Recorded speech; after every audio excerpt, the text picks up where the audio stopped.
Hi, everybody. Welcome to Real Reality. This is the show where I'm going to talk to you a little bit. I have a background in film. I worked scripted and reality television for over 7 years. I have watched reality television since I was a wee pup. I grew up with two older sisters. Bravo is our name, Bravo defines our household. Bad Girls Club, seen every season, just about every episode. I didn't watch the Miami season because that house kind of skeeved me out a bit. But I'm here today because I just cannot keep quiet any longer about this whole. I almost called it scandal. Forgive me. Scamanda is what it's being called. The whole Weston Amanda scandal of it all. I have thoughts. We're going to keep it short. We're going to keep it quick. We're going to get to the point and then keep it moving. I am loving the content. I'm this close to being about done with like needing to watch Summer House and extra episodes.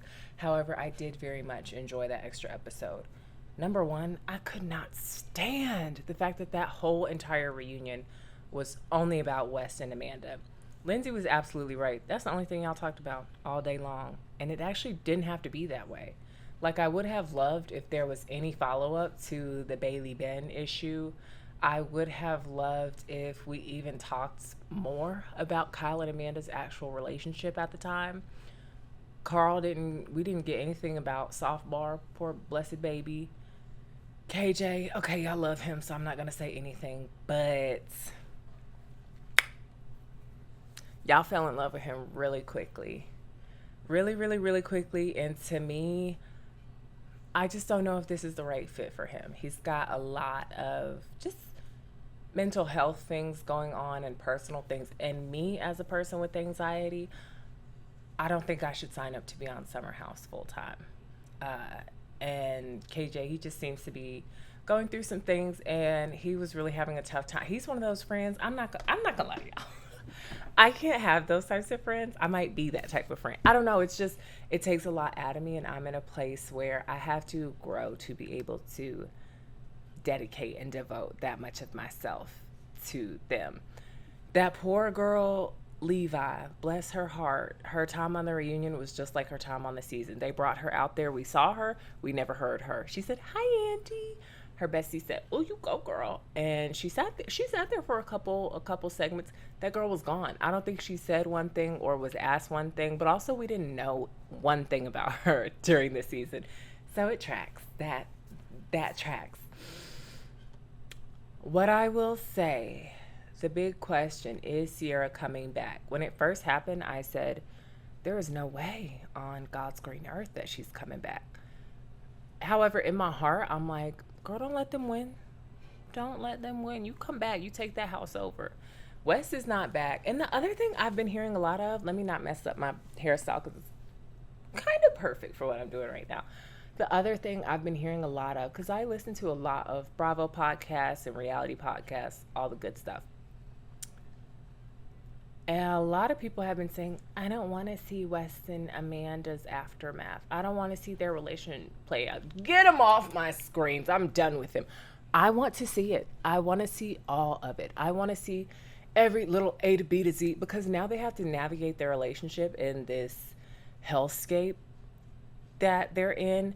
I want to see it. I want to see it. I want to see the dynamics of their relationship. I want to watch the fallout, and it's reality TV and it's Bravo.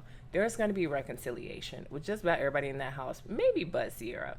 There will absolutely be reconciliation for the first time ever, I will say. I want to hear Paige's take on this. I actually want to hear her take on this, and I'm thoroughly surprised that we have not heard much from her at all. And I'm curious what that is, because her and Hannah's podcast is about pop culture, no? And haven't they spoken on other reality TV things? And they also literally did an ad, or one of them did. Hannah did an ad. I think maybe both of them were in it, capitalizing off of the attention they were getting from it. So why are you not talking about it on the show? It just seems very unlike Paige. And I'm curious, did somebody get a private investigator? Or is it more in show of support and protection for Sierra that she's not saying it? I will also say I talked to my sisters about this, of course, as I said, about all things Bravo quite a bit. When I came into this season, I wasn't thinking that Amanda and Sierra were, I don't think a lot of them are friends off camera. I think Kyle, Lindsay, Carl are friends off camera. I think Sierra, Amanda, and Paige are besties, but those type of besties, when I see you, it's up. When we don't have a contractual obligation to spend this much time together and text this often, I don't think they see each other like that. They kind of said it last season. Like, I was very proud of Sierra at the reunion when she was speaking on how she really had been inviting Amanda out so much, and Amanda had been turning her down. Because if we go back to the reunion the year previously, it was said that people were inviting Sierra out, and she was like, I want the invite to the birthday party. I'm not going to the birthday party, but thank you for inviting me, Pookie Poo. So I've always thought that. And I think it just seemed in the earlier episodes, the way some of them were speaking, now, it was just some of the things and some of the dynamics that Amanda and Sierra were saying to each other. I'm like, y'all don't talk outside of this show. Understandable, but all the bestie, da da da. But I have to give her her ones. I have to acknowledge where she deserves and where she's due. She did say she had been reaching out to Amanda, and Amanda acknowledged it as well. Amanda and West's performance at the reunion, no comments because it was strange, but they're strange people. And I also I have a little bit of grace for the situation because I'm a type of person in ways similar to Wes and similar to Amanda. For sure, I can shut down. If the interaction is not going in a positive way, the girl's going to shut down. She's going to get silent. Boop. My mental blockers are going up. And I say I'm similar to Wes in that vulnerable emotions are not my cup of tea. It's not my bag. I'd rather be funny, laugh. If I can't crack a joke, I don't know what to say. I just gotta be quiet. I try not to stare at the ground and quite as much as Wes. Like, that's incessant. That skews me out, and it is a turn off. You're a whole grown man, Pookie. You can't have a conversation. You can't pick your chin up unless it's Jesse crying. People did not speak about it. Jesse was bawling crying from the moment they sat down. If you watch episode 1, there's a wide shot of their couch and his face is red. I'm smiling just because, like, bless his dear heart. He is precious. He's sweet. He was bawling from episode 1. It wasn't until episode 3 of the reunion, I believe, that Andy got to him and was like, Jesse, what's your take? And Wes will look this way at the people on the couch. He didn't look too much to Miss Sierra, and she's too strong of a woman for him to, like, face that wreckage head on. Mr. A handful of times I, like, tried to draw that line and, like, not go there with her. Like, she asked for my address and I said no. But didn't y'all sleep together? Okay, so anyway. Big question of the day. Big question for all of this. When is Sierra going to get her shining star moment on Watch What Happens Live? Do y'all remember Scandival happened kind of real timey-ish? Honestly, more real. Well, the reunion. Okay. Scandival happened kind of in real time. And so we had pretty much the whole cast except Tom Sandoval on Watch What Happens Live talking about it. I remember it was a big deal when Tom Schwartz went on there and Andy was asking, did you know? Ba, ba, ba. And Katie was like, something about her, killer, she's a badass bee, blah, blah, blah. And then Ariana came on and it was a huge deal. She was the solo guest for that episode. Very rarely does that happen in the Bravo universe with the Bravo celebrity. He'll do it with a big name star like Nicki Minaj. Sorry, I was trying not to say Nicki Minaj from that one video. But I think he did it with Nicki Minaj. He for sure did it with J-Lo. Has probably done it with Mariah Carey a time or two. I can't think of other people right now. But it's for sure happened. But it's typically people who are famous and celebrities outside of the Bravo sphere. However, Ariana was on there by herself and it was a huge deal. And she gave the tea. And it was was it after the reunion started airing? It might have been after the reunion, actually. This is one of those things where I'm like, it could have been before or after the reunion. Yeah, girl, duh, of course. That's how time works. But Sierra has not yet been on Watch What Happens Live after it all. We got Mia's take, but I want to hear. I want questions asked to her directly. I want it. Perhaps in future episodes, I'll tell you guys how I feel about Sierra. I support her. We are from the same hometown, and we're pretty similar. I just bought a home in Charlotte as well. I'm a young, hot black girl from Charlotte, North Carolina as well. I've lived, worked, spent time in New York as well. I grew up, as you can hear, I grew up around majority white people. Well, not white people. I grew up in all white schools, small schools where there were 12 kids in the class. One, maybe two of us were black. So I get her, but it might be a projection thing. I don't always love listening to her talk for a long period of time. Not because she doesn't, not because she's not intelligent. It's her tone of voice. She very drags her words and goes up in the middle, and it's hard. So even her hosting After Sun, I absolutely support her. Y'all gotta tell me when it's a good episode, and that's when I'll tune in. Thank you, Pookie. So, oh, another thing I wanted to talk about. Everyone, mostly Andy, because he loves her, is cheering on and clapping Jennifer Lawrence on the back for revealing the Bravo reunion leak. I don't know the correct terminology there, but for leading the charge of catching who leaked it. I listened to it and I said, this doesn't sound like a fan. It does not sound like a cast member. As a crew member myself or a former crew member, I don't know. I will just say when someone records from one spot in the room, people 3+ feet away from them are going to sound different, muffled, and more quiet. When I heard that leak, what? I didn't hear that leak. It sounded like everyone was pretty clear. It did not sound like a cell phone voice note, voice recording. So anyway, kudos to Jennifer Lawrence. Bravo was more mad about that and investigating that more harshly and more efficiently than I've seen them investigate one darn thing on this whole entire network. Not Kim Zolciak's alleged racism claims. I mean, I guess that went to court, so they probably had to do some serious internal investigations. But the Heather Gay Black Eye, y'all said y'all investigated it. But she talked mad sugar honey iced tea about way too many, implicated so many people, and then 2, 3 seasons later, she's like, my best friend punched me in the face and I covered for her. I'm like, we don't care anymore because you lost your chance. Anyway, that's another episode for another day. Miss Heather Gay. I do not like the way how she handled that whatsoever.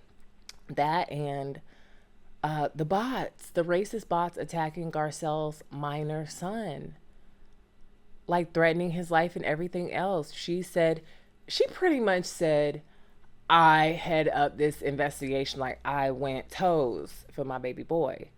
So I don't know why Bravo is like they were so serious. All the communications they put out about investigating that leak, I ain't seen them have that energy for nobody, never. So that was so interesting to me. Oh, we're jumping at the Summer House reunion leak.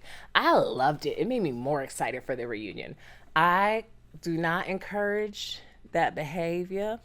I say respect the artistry, respect the process, let people release things as they can. Clearly, that is a huge deal, and there's a lot of money put on the line, a lot of jobs put on the line, a lot of livelihoods put on the line as well.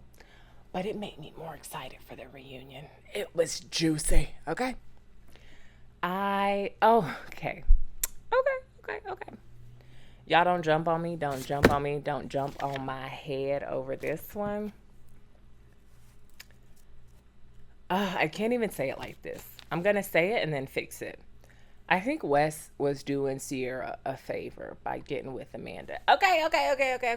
I don't mean that. Clearly, it's not a favor to betray someone so deeply and to be so nasty and so rude, so disgusting and vile, and just to do this and then to go about it the way that they did. However,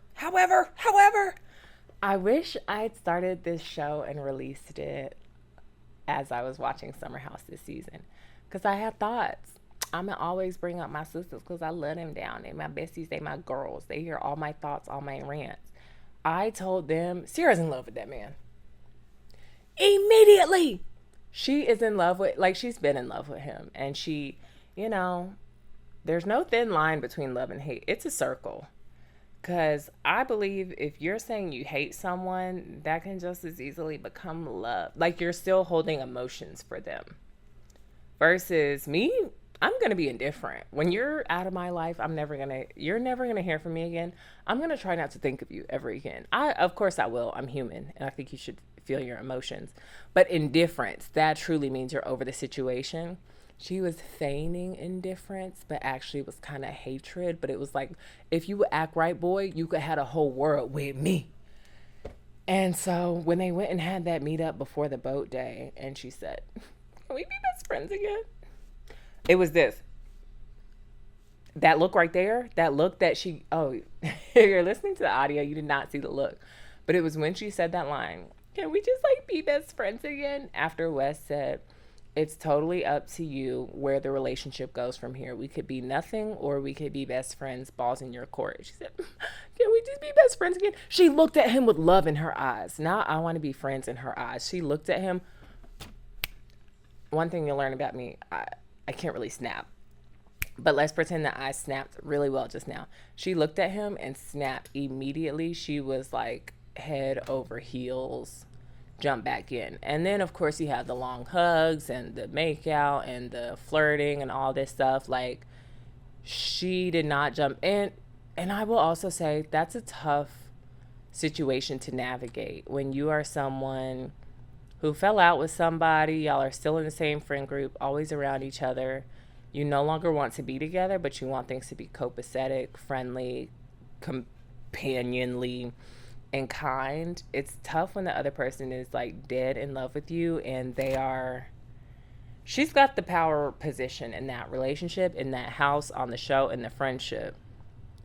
And he's so terrified of confrontation. He literally had no tools to tell her, hey, we can't be romantic. Hey, let's not go that way. Hey, it's doing too much. Wes is the wrong one for that. He ain't gonna be the right one for that. So I will give it to him in similar ways that I sometimes do actually have to give it to Tom Sandoval, because there were rumors that Tom had tried to break up with his former relationship and that situation became bad and he felt like he couldn't leave. I think similarly, Wes, someone who is not confrontational, not gonna address something head up and straight on, he had no tools for how to get that lady up off of him. So I think he did her a favor in that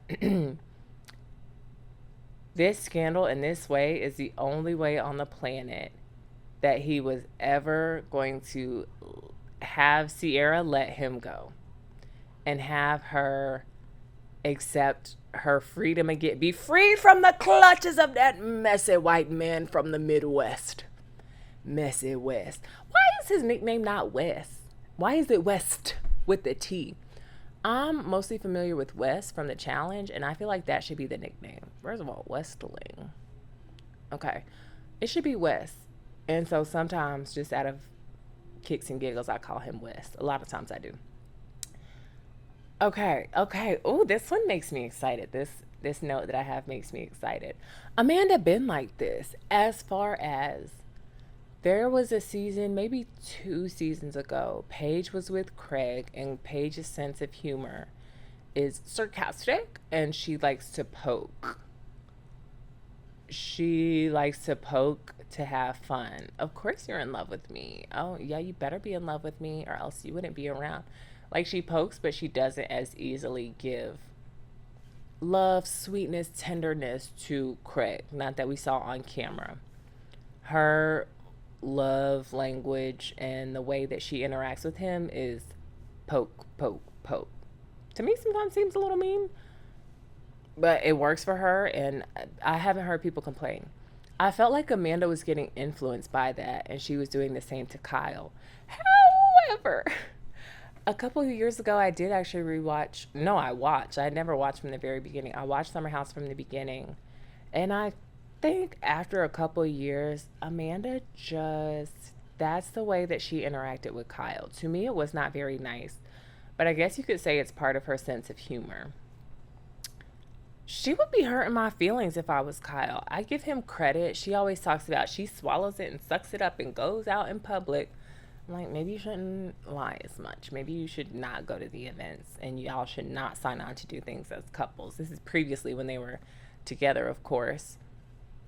But I actually found myself feeling bad for Kyle from time to time because I think when you're in a partnership, you want softness, you want tenderness, you want expressions of love, expressions of appreciation. Ooh, y'all, bear with me when I say this.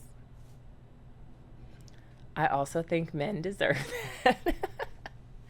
No, I very much think men deserve to be treated well. My man once told me that the outside world is harsh on men, and so they want to come home and be treated well and with softness. I can never speak for what we don't and haven't and won't see off of camera, but I didn't think Amanda gave that to Kyle. And I think y'all are on camera. Like, I think if you're deciding to be with the person, I'm looking at the Katie Maloney's and Tom Schwartz. I'm looking at the Kyle and Amanda. If it's not a great relationship, but you have decided to stay in it, I think publicly you should do your best to be supportive and caring, just not outright nasty and mean. So Amanda has been like that, but y'all don't see it because Kyle like to go out and drink. Kyle's always like to go out and drink. And similarly, Amanda's always like to stay home, be in that bed or on the couch. So I over the past year and a half, I have not understood why Amanda, everyone has been on her side and down with Kyle, and he's a horrible husband. Neither one of them show much willingness to compromise. Amanda will go out from time to time, but largely, no. And that's Kyle's thing, and that had been Kyle's thing since she met him. He didn't change. And her thing since she met him, and hello, Mr. West. Are you listening? Are you listening, Mr. West? Her thing is she like to stay home. I'm a stay home girly. I'm gonna go out from time to time with the girls. When I'm getting dressed, I'll be like, dang, I don't want to go. When I'm in the car, I'll be like, dang, I don't want to go. When I first get there, I might be like, I shouldn't come. I'm gonna have me a good time.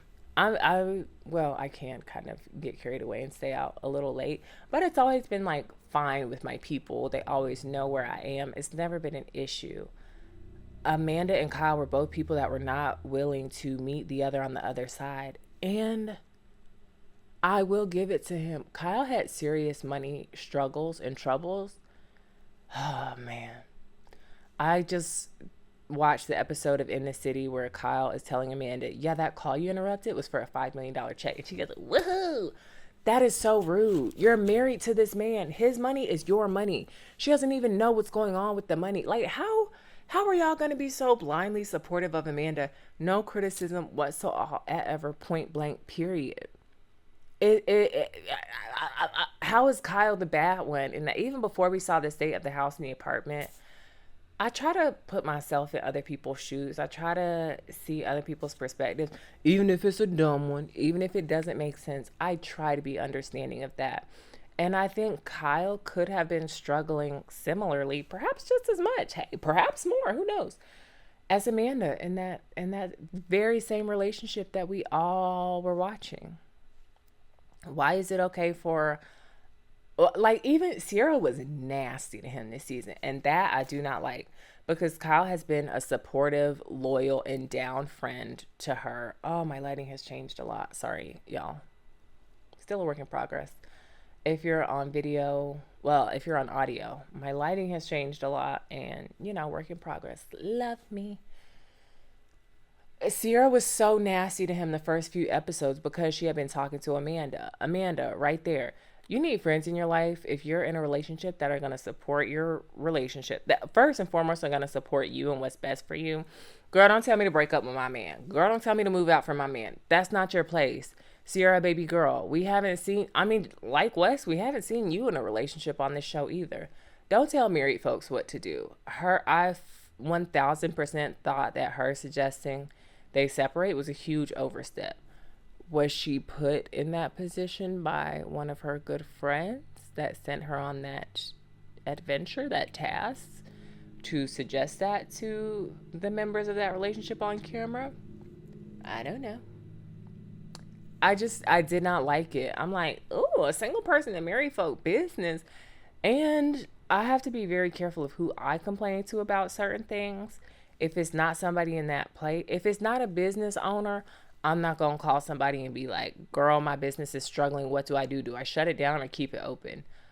My mama, who has had her same faithful full-time job for 40 years, she going to tell me, you should shut it down and get the money. Another business owner that's had their business for 18 years and 11 and a half, 17.3 quarters were rough, they're going to be like, girl, you got this. Like, keep going. I think you should do the same for your relationship. Don't be pillow talk. First of all, don't tell all your business. And that might be bad advice because, like I said, I'm not much of a, like, let me cry on your shoulder type of person. I'm more, let me struggle in silence, struggle by myself type of person. Don't tell people that are not in support of your relationship business, if you want to, if you have any hope of staying with that man. If your plan is always to leave, tell all the girls what he doing, okay? But they've both always been stuck in their ways, Amanda and Kyle. I'm not getting why she's getting all the support in the world. Even when she spoke about, I'm moving the next day and you disappeared. Sounds like she was aware. Kyle told her that the New York City Marathon was happening that Sunday morning. He wanted to go celebrate. I also think, in the same way that sitting at home on the couch, maybe smoking, maybe hanging out with the dogs, maybe, I don't know if she's a delivery food girl or going to get it. I think staying at home and like sulking is Amanda's thing and how she copes with things. I think for Kyle, it seemed that it was very rough, a rough situation for him to deal with and him to cope with. I think going out is Kyle's way of coping with things or not dealing with it, just like Amanda has her ways of dealing or not dealing with things. She's also very hard to have a conversation with. Anytime he does try to talk to her, she walks and stalks away. And I'm like, so when are you guys going to talk? You said you didn't talk about it all week at the apartment and now it didn't happen in the time. In life, if you want to be with another person, you're going to have to compromise. You're going to have to do things that don't make sense to you for the health of your relationship, for the sake of your relationship, for the hopes of getting over something. So yes, he pissed you off so badly, but she's making a scene. She's walking away from him at a party. He's trying to talk. She's not even, well, she did say, let's talk about it in the morning. But I haven't liked the ways that she's brushed him off because I'm like, Amanda, you don't like confrontation. You're running from the situation in just the same way. How is that positive? And she don't know how to calm nobody down. I don't know why she walks out that house whenever Kyle is freaking out and raging and crying or anything. Kyle is literally mad at his best friend. Him and Carl were about to go to blows. Neither one of them was going to fight the other. His diss to Carl was just a statement. You 6'5" MFer? He didn't say you ugly. He didn't say you broke. He didn't say you can't get a job, won't get a job, need me to come up. He said you 6'5" MFer. Yes. That's like Carl saying, you blonde guy. Like that's all they said to each other. But anyway, there's blood on Jesse's pants. Maybe they didn't show a big knockout bra. Okay. So when your man is so mad, so pissed off at somebody like that, he's going through a lot of stress in life. All these guys had to come outside and hold them back and separate them and everything else. Amanda's way, she was supposed to be defusing the situation. She says, Kyle, I'm going to punch you in the face. What? Who is that helping? In what situation is that helpful? Girl, if I'm in the best mood I've ever been in my whole entire life and I'm going across the store to get some candy and Amanda Batula comes running up and she says, Ellie, I'm going to punch you in the face. Girl, I'm going to punch you right back. Like, how is that helping anything? And she's done this in the past too. When Kyle gets mad, she's pulling on him and she's like, oh, excuse me. This is what happened. When they were sitting on those outdoor couches discussing Wes making out with that girl next to Amanda, next to Sierra, Amanda was saying, Wes, what are you thinking? This is dumb. Why would you do this? You guys have been on a good track. What's going on? Kyle says, I mean, hey, it's been 2 years. Like, I think we can let off. I think it's kind of ridiculous. Amanda says, Kyle, do you really want to go there with me? You're going to piss me off right now. Gets up and storms off. Whoa, I thought Kyle was the problem in the relationship. I thought he was all the issue with the marriage. What are you doing? Like, in that moment, I said, she can't even have a conversation, especially if Kyle does not agree with her. She's gonna storm off and get mad. How is that okay? Can someone tell me? Can someone tell me how is it okay for Amanda to behave like that? And now he had his moments. Not ever in this life should, would, or could a man refer to me in my face, not behind my back, as an effing bitch. As a bitch. My husband's gonna look at me across the table and say, fuck you, F you. Absolutely not. Absolutely not. However, in these moments when Amanda is screaming at him and trying to calm him down, I can't recall a time that Kyle like let that amp him up and go back at her.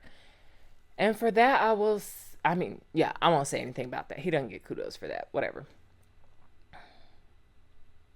Y'all, I'm checking my notes. I think that's kind of a pretty good up and down of my catch up review of everything happening in the summer house. I'm enjoying In the City. Kenny, by about episode 2, I was like, oh, when this guy comes on screen, he make my booty itch. He was bothering me. But I also at the same time realized not one thing would be happening on the show without him. He is a necessary evil. There's no girls that I'm quite living for. Danielle, I don't understand why Danielle gets the extreme hate, distaste, dislike that she does. It has always seemed over the top for me. Yeah, she's annoying. A lot of y'all are. Most of y'all are. She's not that bad.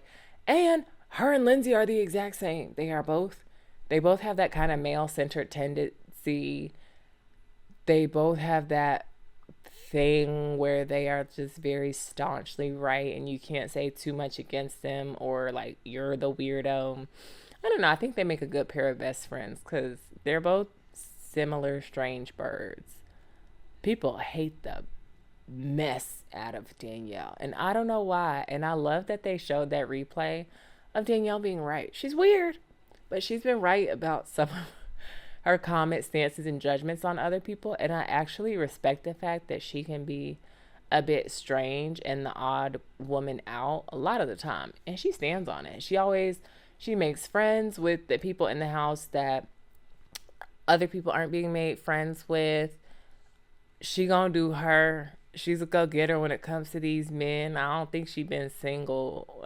She was single that one season with Balloon Guy. But she gonna chase a man down and get him if she wants him.